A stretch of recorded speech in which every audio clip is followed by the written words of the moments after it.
தமிழக வெற்றி கழகத்தை தேர்தலுக்கு முன்பிருந்தே நாம் அதை தொடர்ந்து எதிர்த்து வருகிறோம். அதற்கு காரணம் அவர்களிடம் தெளிவான கொள்கை, கோட்பாடு, செயல்பாடுகள், நடவடிக்கைகள் எதுவும் இல்லாத காரணத்தினால் நாம் அப்போதிருந்தே அவர்களை நாம் எதிர்க்கிறோம்.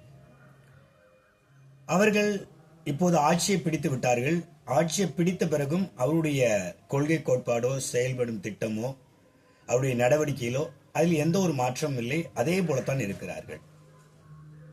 இப்போது நாம் விமர்சனம் செய்கிறோம். அன்றைக்கு எந்த நிலைப்பாடை எடுத்தோமோ அதே நிலைப்பாடை இன்றைக்கு எடுக்கிறோம். ஆனால் இன்றைக்கு தாவேகாவை நோக்கி அதிமுகவினர் அநேகர் தங்களுடைய எம்எல்ஏ பதவியை ராஜினாமா செய்துவிட்டு செல்கிறார்கள். இன்னும் அநேகர் முன்னாள் அமைச்சர்களாக இருந்த அநேகர் அங்கே போய் சேர்கிறார்கள். அவர்கள் மாத்திரமல்ல, திமுக கூட்டணியில் இருந்த ஒரு சிலரை தவிர எல்லோருமே தாவேகா நோக்கி போகிறார்கள். குறிப்பா பாத்தீங்கன்னா தாவேகா ஒரு 107 சீட்ல வெற்றி பெற்றாங்க. விஜய் 2 இடத்துல போட்டிட்டதுனால ஒரு இடத்தை தவிர 107 இடத்தில் வெற்றி பெற்றார்கள். ஆட்சி அமைப்பதற்கு ஆதரவு தர வேண்டும் என்ற நோக்கத்தில், குடியரசுத் தலைவர் ஆட்சி வந்துவிடக்கூடாது என்ற நோக்கத்தில் நம்மிடமிருந்த விசிக, ஐயுஎம்எல், சிபிஎம், சிபிஐ இவர்கள் எல்லாம் சென்றார்கள். காங்கிரஸ் அதற்கு முன்பாகவே சென்று விட்டது. இந்த 4 கட்சிகளும் சென்றதின் நோக்கம் நாம் எல்லோருமே ஏற்றுக்கொள்ளக்கூடியவைதான். ஆனால் சென்ற பிறகாக அவர்களுடைய நடவடிக்கையில், அவருடைய பேச்சுகளில் ஏற்படுகிற மாற்றங்கள் உண்மையிலே நாம் அனைவரும் எதிர்பார்க்காத ஒன்று.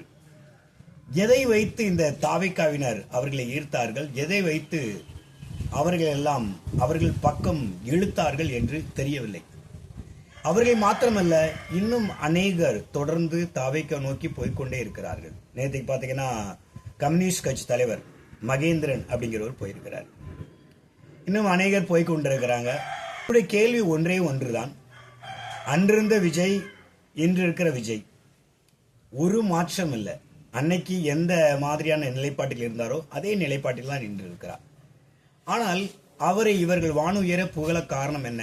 அவரை நோக்கி போக காரணம் என்ன? விஜய் வெற்றி பெற்றார் என்பதற்காக இவர்கள் எல்லாம் போகிறார்கள் என்று சொன்னால், 3 முறையாக மோடி வெற்றி பெற்றிருக்கிறார். அப்படி என்றால் பாஜகவை நோக்கி சாரசாரியாக சென்றிருக்க வேண்டும். வெற்றியை பார்த்து ஒரு கட்சியை சரியானது, அவருடைய நிலைப்பாடு சரியா இருக்கிறது அப்படின்னு நம்ம சொல்லிட முடியாது.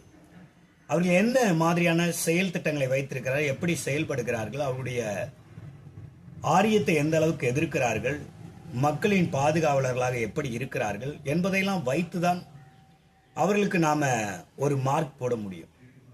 இன்று வரைக்கும் கிட்டத்தட்ட அவர் ஆட்சிக்கு வந்த பிறகாக ஏகப்பட்ட சட்ட ஒழுங்கு சீர்கெட்டு இருந்திருக்கு. பெண்களுக்கான பாதுகாப்பு கேள்விக்குறியா இருக்குது. அப்படி இருக்கும் பட்சத்துல இவர்களெல்லாம் சாரசாரியாய் அங்க போவதின் நோக்கம் என்ன என்பதை இவர்கள் சொல்ல வேண்டும். நன்றி.